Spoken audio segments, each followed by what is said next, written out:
سورۃ التوبہ کا آغاز ہوتا ہے جو کہ مدنی سورہ ہے، اور اس کے بارے میں دیکھتے ہیں اللہ تعالیٰ کیا ارشاد فرماتے ہیں۔ اور تھوڑا سب سے پہلے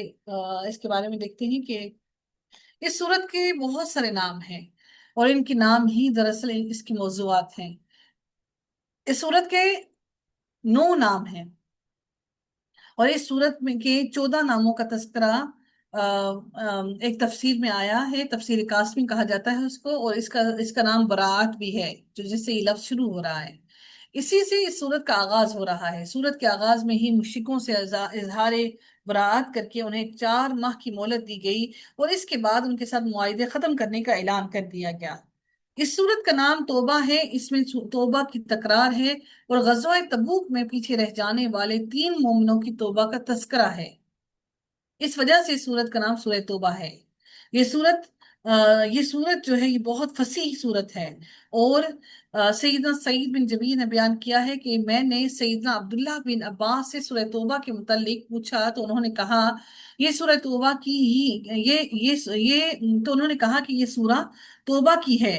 یا فضیحت کی کرنے والی ہے۔ اور اس سورت میں برابر یہی اترتا رہا، یعنی کہ بار بار توبہ کرنے کا ذکر رہا۔ بعض لوگ ایسے ہیں اور بعض لوگ ایسے ہیں، یہاں تک کہ لوگوں کو گمان ہوا یہ سورت کسی کا کچھ بھی نہیں چھوڑے گی، یعنی ہر انسان کو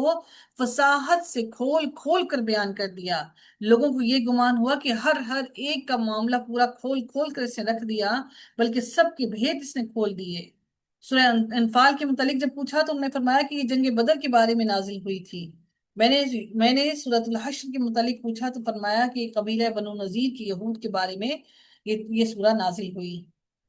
اس صورت میں اللہ تعالیٰ نے اپنے مومن بندوں کو جہاد کے لیے نکلنے کی ترغیب دی، اور اس صورت میں اللہ تعالیٰ نے منافقین کی حقیقت واضح کی کہ وہی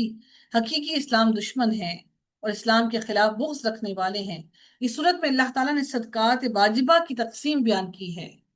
اور اس صورت میں اہل ایمان کی محبت اور بھلائی کے کاموں میں ایک دوسرے کے مددگار ہونے کی حقیقت کو بھی واضح کیا ہے۔ مزید اس صورت میں اہل ایمان کے لیے کہ اللہ تعالیٰ کے ساتھ سودا چکانے کے معاملے کو واضح کر دیا گیا ہے۔ سورت کے اختتام پر نبی اکرم صلی اللہ علیہ وسلم کی بعثت کے احسان عظیم کا ذکر کیا گیا۔ اور اگر ہم سورۃ توبہ کی فضیلت کو دیکھیں تو ابو عطیہ ہمدانی راوی ہیں کہ سیدنا عمر بن خطاب نے لکھ کر بھیجا، سورہ برات خود سیکھو اور اپنی عورتوں کو سورۃ النور سکھاؤ، یعنی کہ خود ہر مرد کو سورہ توبہ کو سیکھنا لازم ہے، اس کو لازمی سیکھنا چاہیے، یعنی یہ اتنی امپورٹنٹ ہے۔ اور عورتوں کو انہوں نے کیا کہا کہ سورہ نور سکھاؤ، تاکہ وہ ان کو سیکھ کر ان کے دلوں کو تقویت ملے اور ایمان مضبوط ہو، اور وہ اللہ تعالیٰ سے ڈر کر پردے کی طرف آ جائیں۔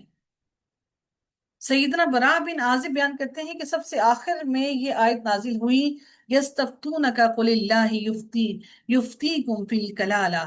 اور صورتوں میں سے سب سے آخر میں سورہ برات نازل ہوئی، یعنی کہ یہ سورہ نازل ہوئی صورتوں میں سب سے آخر۔ اس سورت کے آغاز میں بسم اللہ کیوں نہیں ہے؟ اس سورت کے شروع میں بسم اللہ اس لیے نہیں لکھی گئی کہ مصحف امام میں بسم اللہ لکھی ہوئی نہ تھی، اس لیے صحابہ نے سیدنا عثمان کی پیروی کی۔ ترمذی میں ہے کہ سیدنا ابن عباس نے سیدنا عثمان سے پوچھا کہ آخر کیا وجہ ہے کہ آپ نے سورہ انفال کو جو مسانی میں سے ہے اور سورہ برات کو جو معین میں سے ہے ملا دیا، یعنی کہ دونوں کو ملا دیا، ان کے درمیان بسم اللہ نہیں لکھی اور 7 لمبی صورتوں میں شامل کر دیا۔ آپ نے جواب دیا کہ بسا اوقات نبی صلی اللہ علیہ وسلم پر ایک ساتھ کئی صورتیں اترتی تھیں، اس آیت کو فلاں صورت میں رکھ دو جس میں یہ ذکر ہے۔ سورہ انفال مدینہ شریف میں سب سے پہلے نازل ہوئی تھی، اور سورہ برات سب سے آخر میں اتری تھی۔ بیانات دونوں کے ملتے جلتے تھے، مجھے ڈر لگا کہیں یہ بھی اس میں سے نہ ہو۔ نبی اکرم صلی اللہ علیہ وسلم کا انتقال ہو گیا، آپ نے ہم سے نہیں فرمایا کہ یہ اس میں سے ہے، اس لیے ان دونوں صورتوں کو متصل لکھیں، ملا کر جوڑ کر لکھیں، اور ان کے درمیان بسم اللہ نہیں لکھی، اور ساتھ پہلی لمبی صورتوں میں انہیں رکھا گیا ہے۔ یہ وجہ ہے کہ اس صورت کے درمیان میں بسم اللہ نہیں ہے۔ آغاز کرتے ہیں، براءۃ من اللہ ورسولہ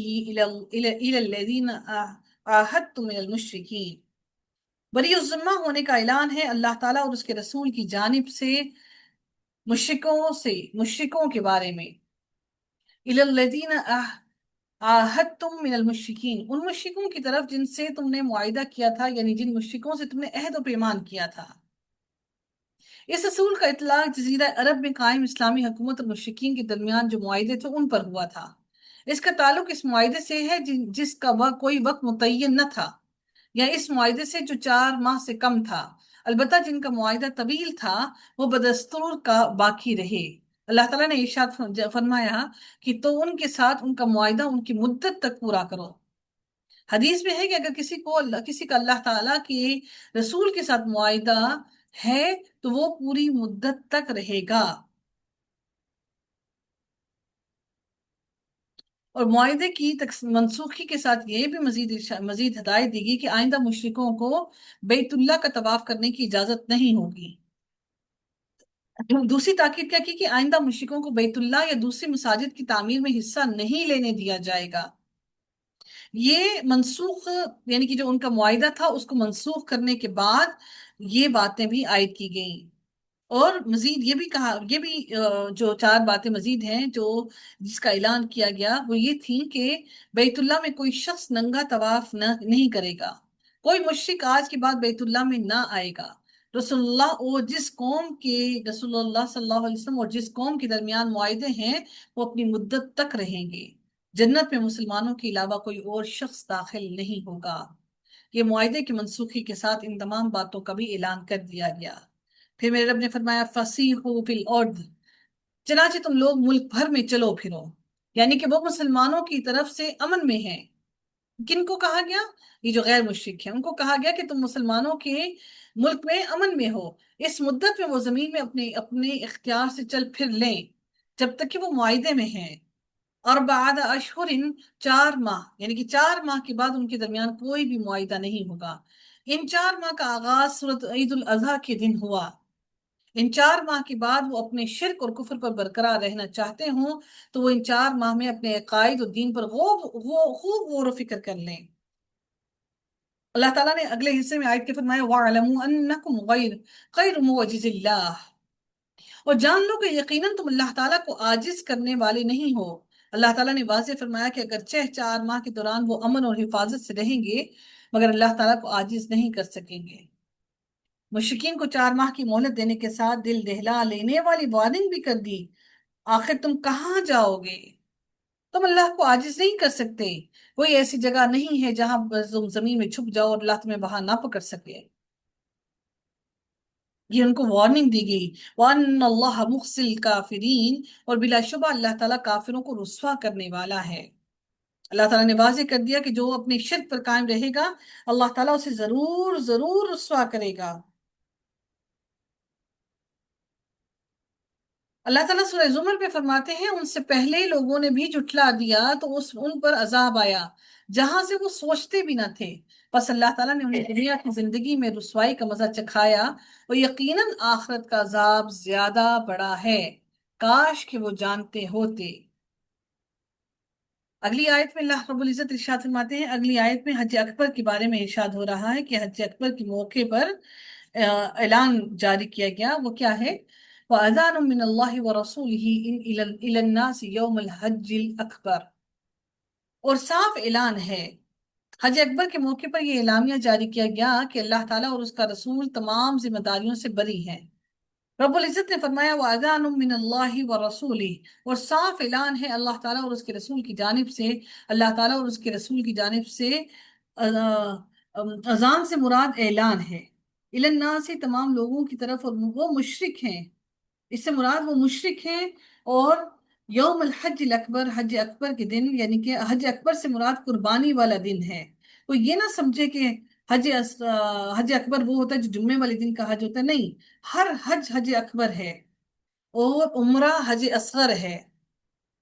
ٹھیک ہے، یعنی کہ چھوٹا حج۔ حج اکبر قربانی کے دن کو کہا جاتا ہے، یعنی 10 ذی الحجہ۔ ان اللہ بریء من المشرکین ورسولہ، یقیناً اللہ تعالیٰ مشرکوں سے بری الذمہ اور اس کا رسول بھی بری الذمہ ہے، اب ان کے درمیان کوئی عہد و پیمان نہیں۔ صحیح روایات میں ہے کہ جب یہ صورت نازل ہوئی تو نبی کریم صلی اللہ علیہ وسلم نے حضرت علی کو بھیجا، جنہوں نے مکہ معظمہ پہنچ کر حج کے موقع پر مشرکین کو یہ صورت سنائی، اور اس کے ساتھ چار چیزوں کا اعلان کر دیا: جنت میں کوئی غیر مومن داخل نہیں ہوگا، کوئی ننگا شخص خانہ کعبہ کا طواف نہیں کرے گا، اس سال کے بعد کوئی مشرک حج کے لیے نہیں آئے گا، جن لوگوں کے سے اللہ تعالیٰ کے اور رسول کا معاہدہ، اللہ تعالیٰ کے رسول کا معاہدہ پورا ہو چکا ہے، یعنی کہ اس کا وقت قریب ہے، جن کا معاہدہ ہے،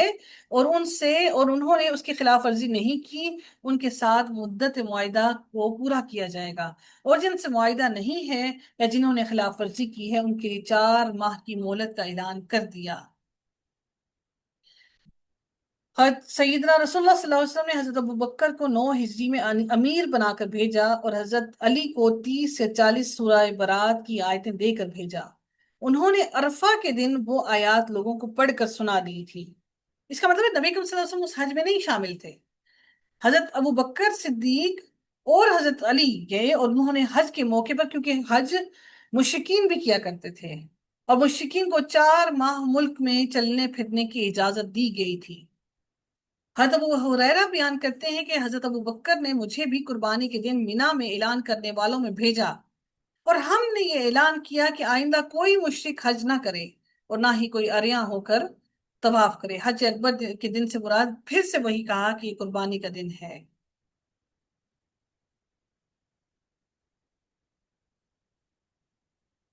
اور حج اصغر، لوگ چونکہ عمرے کو حج اصغر کہتے ہیں، اسی وجہ سے اس دن کو حج اکبر کہا گیا۔ سیدنا ابوبکر نے لوگوں کے سامنے یہ اعلان کرا دیا، اور اس کے نتیجے میں اگلے سال، یعنی جس سال رسول اللہ صلی اللہ علیہ وآلہ وسلم نے حج کیا، حجۃ الوداع کیا، اس سال کسی بھی مشرک نے حج نہیں کیا۔ یہ پابندی اس حج سے پہلے لگائی گئی جب اللہ تعالیٰ نے، جب نبی اکرم صلی اللہ علیہ وآلہ وسلم نے حج کرنا تھا، تو ان کے حج میں یہ پابندی تھی۔ عورتیں مرد حج دن کو کیا کرتے تھے ننگے ہو کر، اور عورتیں حج رات کے وقت کیا کرتی تھی۔ طواف جو وہ خانہ کعبہ کا کرتے تھے، رات کے وقت عورتیں طواف کیا کرتی تھی۔ فَإِن تُبْتُمْ فَهُوَ خَيْرٌ لَكُمْ، چنانچہ اگر تم توبہ کر لو تو وہ تمہارے لیے بہتر ہے۔ اللہ نے مشرکوں کو کہہ دیا، توبہ کی ترغیب دی کہ اگر تم کر لو تو وہ بہتر ہے، فَهُوَ خَيْرٌ لَكُمْ وَإِن تَوَلَّيْتُمْ فَاعْلَمُوا أَنَّكُمْ غَيْرُ مُعْجِزِ اللَّهِ، اور اگر تم منہ موڑ جاؤ گے تو تم اللہ تعالیٰ کو عاجز کرنے والے نہیں ہو، اور اگر تم ایمان اور اسلام سے منہ موڑتے ہو تو ایسا نہیں ہو سکتا کہ تم اللہ تعالیٰ سے زمین میں کہیں بچ کر بھاگ جاؤ۔ اب اللہ تعالیٰ آخری حصے میں فرماتے ہیں وَبَشِّرِ الَّذِينَ، خوشخبری دے دو ان لوگوں کو دردناک عذاب کی۔ إِلَّا الَّذِينَ عَاهَدتُّم مِّنَ الْمُشْرِكِينَ ثُمَّ لَمْ يَنقُصُوكُمْ شَيْئًا وَلَمْ يُظَاهِرُوا عَلَيْكُمْ أَحَدًا فَأَتِمُّوا إِلَيْهِمْ عَهْدَهُمْ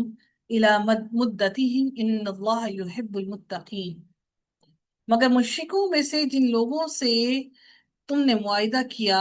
جو مشرک اپنے عہد پر قائم ہیں، ثم لم ينقصوكم شیئا، پھر انہوں نے عہد میں تم سے کچھ بھی کمی نہیں کی، جنہوں نے کوئی ایسا کام نہیں کیا جو معاہدے کی خلاف ورزی کا باعث بنے، جنہوں نے معاہدے میں کوتاہی نہیں کی، ولم يظاہروا علیکم احدا، اور تمہارے خلاف انہوں نے کسی کی مدد بھی نہیں کی، یعنی دشمنوں کی مدد نہیں کی، فَأَتِمُّوا إِلَيْهِمْ عَهْدَهُمْ إِلَى مُدَّتِهِمْ، تو ان کے ساتھ ان کا معاہدہ ان کی مدت تک پورا کرو، ان لوگوں کے معاہدے کو اس کی مقررہ مدت تک پورا کرو، خواہ یہ مدت کم ہو یا زیادہ ہو۔ ان اللہ یحب المتقین، بلا شبہ اللہ تعالیٰ متقی لوگوں سے محبت رکھتا ہے، جو متقی لوگ ہیں ان سے اللہ تعالیٰ محبت رکھتا ہے۔ فَإِذَا سَلَخَ فَإِذَا سَلَخَ الْأَشْهُرُ الْحُرُمُ فَاقْتُلُوا الْمُشْرِكِينَ حَيْثُ وَجَدتُّمُوهُمْ وَخُذُوهُمْ وَاحْصُرُوهُمْ وَاقْعُدُوا لَهُمْ كُلَّ مَرْصَدٍ۔ فَإِذَا صَلَخَ الْأَشْهُرُ الْحُرُمُ،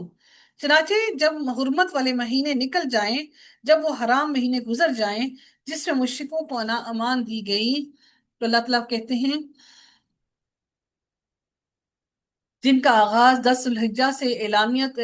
کیا گیا، اور 10 ربیع الاول تک اس کو مہلت دی گئی ان کو، یعنی یہ ان کو حرام کیے گئے تھے یہ مہینے، اس وقت ان کو مہلت دی گئی تھی۔ پھر اللہ تعالیٰ نے آگے کیا کہا کہ اب اس کے بعد تم نے کیا کرنا ہے، فَاقْتُلُوا الْمُشْرِكِينَ حَيْثُ وَجَدتُّمُوهُمْ، تو تم مشرکوں کو جہاں پاؤ قتل کرو۔ حضرت عباس فرماتے ہیں کہ ان مہینوں میں سے وہ مہینے مراد ہیں جن میں مشرکوں کو امان دی گئی تھی وہ 4 ماہ تک ملک میں چل پھر لیں، پھر جب وہ مہینے مکمل ہو جائیں تو پھر جہاں کہیں مشرکوں کو پاؤ ان کو قتل کر دو یا پھر ان کو گرفتار کر لو۔ وَخُذُوهُمْ، اور ان کو پکڑو، قیدی بنا لو اور ان کو گھیر لو، ان پر زمین کو تنگ کر دو، اور ان کے لیے ہر گھات کی جگہ بیٹھ جاؤ۔ اللہ تعالیٰ نے مسلمانوں کو حکم دیا کہ ہر گھات کی جگہ میں ان کے لیے بیٹھ جاؤ، ان کے لیے کوئی راستہ گزرنے کا نہ چھوڑو، کوئی طریقہ نہ چھوڑو کہ جس کو وہ اختیار کر کے وہ کوششیں کریں کہ تمہیں وہ پست کر دیں، ان کے خلاف پوری کوشش صرف کر دو، اس راستے کی طاق میں بیٹھ جاؤ اور ان کے خلاف جہاد کرتے رہو جب تک کہ وہ اپنے شرک سے توبہ نہ کر لیں۔ ابن زید نے کہا کہ انہیں شہروں میں چلنے پھرنے اور تجارت کرنے کے لیے نہ چھوڑو، یعنی کہ ہر چیز سے ان کو روک دو، آخر کار تنگ آ کر وہ ایمان لے ہی آئیں گے یا پھر علاقہ چھوڑ کر چلے جائیں گے۔ اس آیت کو آیت سیف کہا جاتا ہے، جس کے بارے میں ہے کہ اس آیت سے تمام معاہدے اور ان کی مدتیں ختم ہو گئیں۔ آیت سیف، سین یا اور فا، سیف۔ پھر اللہ تعالیٰ فرماتے ہیں اسی آیت کے اگلے حصے میں فَإِن تَابُوا وَأَقَامُوا الصَّلَاةَ وَآتَوُا الزَّكَاةَ فَخَلُّوا سَبِيلَهُمْ، پھر اگر وہ توبہ کریں اور نماز قائم کریں اور زکوٰۃ ادا کریں تو ان کا راستہ چھوڑ دو۔ مشرکوں کے اسلام کے لیے 3 امور کا شرط قرار دیا: زبان سے شہادتیں جس سے غیر اللہ کی عبادت چھوڑ کر رسول اللہ صلی اللہ علیہ وسلم کی اطاعت کرنا ممکن ہوتا ہے، ان سارے معاملات میں جو ان کے پاس ان کے رب کی طرف سے پہنچے، اور دن رات میں 5 نمازیں ادا کرنا اور زکوٰۃ ادا کرنا۔ پھر اگر وہ توبہ کریں اور پھر اگر وہ شرک سے توبہ کر لیں اور نماز قائم کریں، زکوٰۃ ادا کریں اور فخلو سبیلہم، تو ان کا راستہ چھوڑ دو۔ رسول اللہ صلی اللہ علیہ وسلم نے فرمایا، حضرت عبداللہ بن عمر بیان کرتے ہیں کہ رسول اللہ صلی اللہ علیہ وسلم نے فرمایا، مجھے حکم دیا گیا ہے کہ میں لوگوں سے لڑائی کرتا رہوں یہاں تک کہ وہ لا الہ الا اللہ محمد رسول اللہ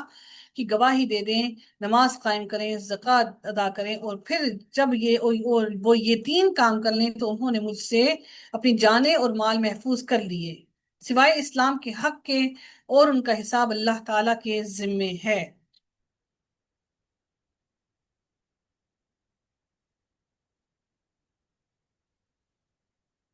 ان اللہ غفور الرحیم، بے شک اللہ تعالیٰ بخشنے والا اور بہت رحم کرنے والا ہے۔ وَإِنْ أَحَدٌ مِّنَ الْمُشْرِكِينَ اسْتَجَارَكَ فَأَجِرْهُ حَتَّى يَسْمَعَ كَلَامَ اللَّهِ ثُمَّ أَبْلِغْهُ مَأْمَنَهُ ذَلِكَ بِأَنَّهُمْ قَوْمٌ لَا يَعْلَمُونَ۔ اللہ تعالیٰ آخری آیت میں اس رکوع کی ارشاد فرماتے ہیں، اور مشرکوں میں سے کوئی اگر تم سے پناہ مانگے، رب العزت نے اپنے نبی کو یہ حکم دیا ہے کہ اگر مشرکوں میں سے کوئی آپ کی حمایت اور مدد چاہے، یعنی وہ چاہے کہ آپ اس کو نقصان سے بچا لیں، تو اسے پناہ دے دیں یہاں تک کہ وہ اللہ تعالیٰ کا کلام سنے، پھر اسے اس کی امن کی جگہ تک پہنچا دو، یعنی قرآن مجید سن لے اور اس پر غور و فکر کرے اور معاملے کی حقیقت کا اسے علم ہو جائے اور اس پر اللہ تعالیٰ کی حجت قائم ہو جائے، پھر اگر وہ اسلام لے آئے تو اس کے لیے بھی وہی حقوق ہوں گے جو مسلمانوں کے ہیں، اور اگر وہ انکار کرے تو پھر اسے امن کی جگہ اس کے گھر پہنچا دیں، پھر چاہو تو اس سے جنگ کرو یا پھر چاہو تو اس کو چھوڑ دو۔ یعنی اگر کوئی مشرک اس 4 ماہ کی معینہ مدت کے اندر یا بعد میں پکڑ دھکڑ کے دوران یہ درخواست کرے کہ مجھے اسلام کی تعلیم پوری طرح سمجھا دو، تو اس کی اس درخواست کو رد نہیں کرنا چاہیے، بلکہ اس کو اپنے ہاں پناہ دو تاکہ کوئی دوسرا مسلمان بھی اس سے بات چیت کرے اور پھر اسے پورے اسلام کے تمام ارکان، تمام باتوں کو اچھی طرح سمجھا دو۔ پھر بھی اگر وہ اسلام نہیں لاتا اور اپنی ہی روش پر رہتا ہے تو اس کو قتل نہ کرو، پھر بھی اس کو قتل نہ کرو، کیونکہ وہ امن کے لیے تمہارے لیے پناہ مانگنے تم سے آیا ہے، بلکہ اس کو حفاظت سے اس کے گھر واپس پہنچا دو۔